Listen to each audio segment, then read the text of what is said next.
देखिए, हम जो पक्षमापी गमन है वो पैरामीशियम में पढ़ते हैं, इसलिए हमारा टॉपिक हो जाएगा आज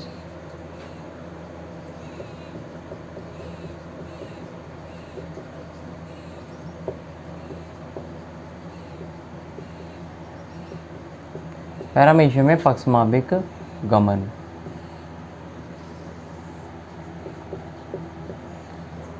देखिए, जो पैरामीशियम है उसकी पूरी बॉडी पर सीलिया प्रेजेंट होते हैं और इनका जो इनका साइज़ है वो 10 से 12 म्यू होता है। तो इनके स्ट्रक्चर देखते हैं।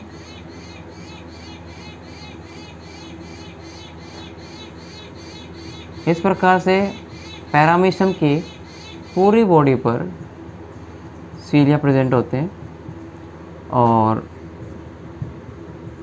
ये 10 से 12 म्यू आकार में बड़े होते हैं और इनमें जो गमन है वो एक पेंडुलम की तरह होता है। देखिए, अगर हम इनकी बॉडी पे प्रेजेंट सीलिया की बात करें तो वो 10,000 से और 14,000 तक प्रेजेंट होते हैं। मतलब संख्या में क्या होते हैं, अधिक होते हैं, जबकि कसाब जो होते हैं वो संख्या में कम होते हैं। कसाब आकार में बड़े होते हैं जबकि जो पक्षमाप होते हैं वो आकार में छोटे होते हैं। अगर हम इनमें गमन की बात करें तो इनका जो गमन है वो एक पेंडुलम की भांति होता है। ठीक है, पेंडुलम यानी कि जो एक घड़ी होती है उसमें जो 12 बजते हैं तो जो घंटा होता है वो इस प्रकार से मूव करता है, यानी कि ये एक पेंडुलम है। जब पेंडुलम बजता है तो वो एक तरफ पीछे की ओर जाता है इस प्रकार से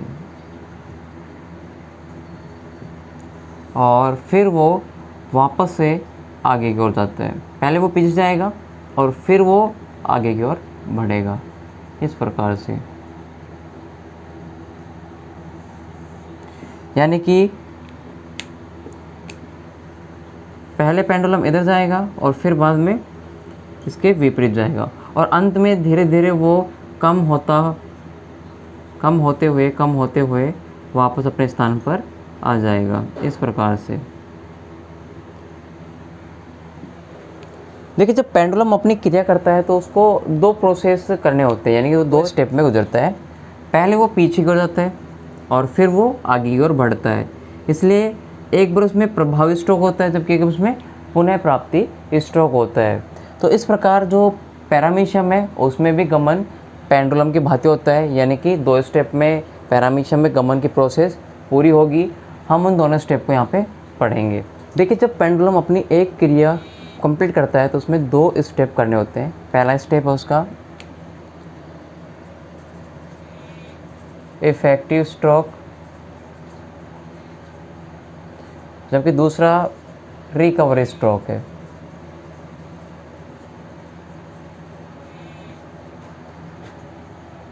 प्रभावी दोलन और दूसरा पुनः प्राप्ति दोलन।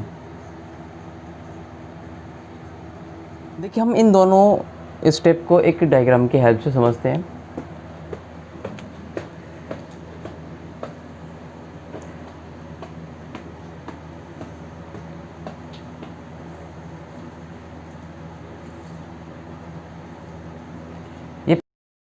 ये पहला स्टेप का डायग्राम है जिसे हम इफेक्टिव स्ट्रोक बोलते हैं।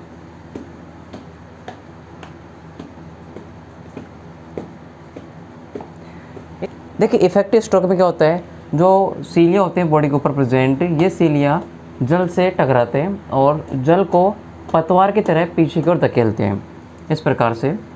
ये नंबर 1, यानी कि सीलिया पहले सबसे आगे जल की ओर जाएगा और ये जो है वो जल को पीछे की ओर धकेलेगा, जिससे क्या होता है, जो इनकी बॉडी होती है वो आगे की ओर बढ़ती है।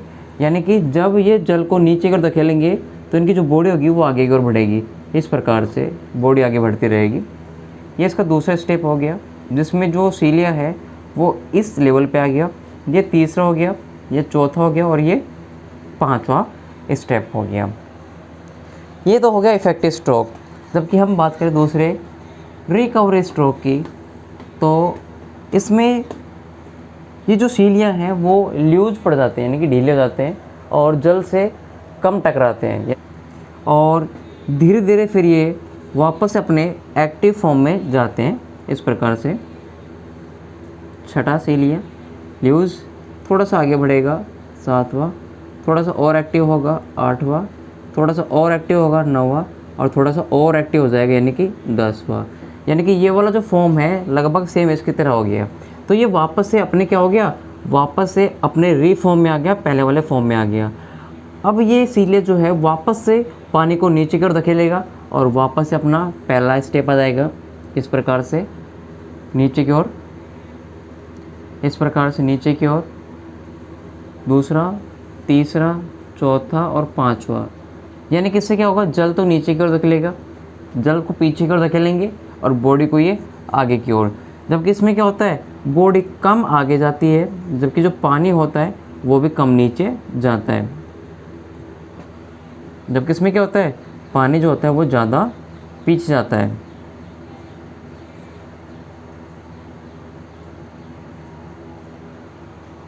ये जो शरीर है वो आगे की ओर बढ़ेगा। इस प्रकार जो हमारा दूसरा स्टेप है वो रिकवरी स्टेप है। इसमें जो सीलिया होते हैं वो लूज पड़ जाते हैं।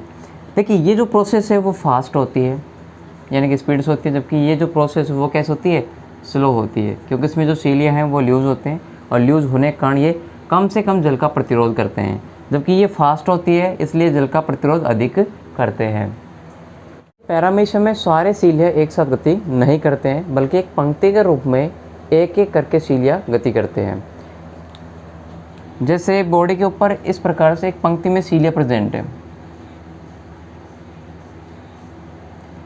1 2 3 4 5 6, यानी कि इनमें जो गति होगी वो एक साथ नहीं होती है, बल्कि सबसे पहले नंबर 1 गति करेगा, उसके बाद में नंबर 2 गति करेगा, उसके बाद में नंबर 3, नंबर 4, नंबर 5, यानी कि एक एक करके ये सीलिया क्या करते हैं, गति करते हैं। और इस प्रकार की जो गति होती है वो अनुक्रमिक गति कहलाती है।